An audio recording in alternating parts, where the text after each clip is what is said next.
Porsche perfection is defined with three categories in my opinion. That's going to be the luxury, the style, and the performance. And the Boxster S checks every one of those boxes off because, I mean, just from looking at this vehicle, you can tell it is classy, it looks great, it looks luxurious. It has those classic hints of Porsche that we know and love with the design language through it and throughout, while still having an aggressive feel, letting you know that this thing is not to be played around with, as well as underneath the middle of the vehicle, because this is a mid-engine, you have a 2.5 liter Boxster 4 engine that creates 350 horsepower and 309 pound-feet of torque.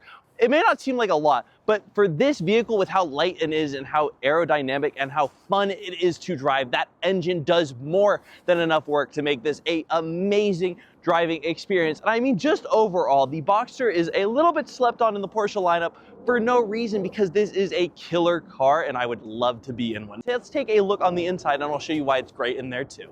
Now, the inside is just as luxurious as the outside, with Porsche's clean infotainment design through and throughout the car. I mean, the interior of this is absolutely beautiful. I love the fact that you get the clock up here, which I think is a great addition, especially in the Boxster if you want to track your lap times and whatnot. I think it does look really good. As well as you have the pseudo digital gauge cluster here, which is also a nice thing because you have the digital screen, you have the analog. It's a hybrid. It gives you the best of both worlds. But one thing that I do really want to hype up in this car that they're kind of getting rid of in newer ones, this is 2024 and it still has it, which I'm grateful for, but it's the homage to the key being on the left side to start the Porsche. And you put it, it's a pseudo key. It's not a real key. The real key is right here, but it resembles what the Porsche key looks like, and you just turn it to the right to turn on the car. And I just think that's really nice. It's not a push to start, but it doesn't mean you need to go fumbling in your bag to get your key, but it still gives you that nice feeling of turning on your amazing Porsche Boxster, which I really do just think is a nice car in general on the inside as well.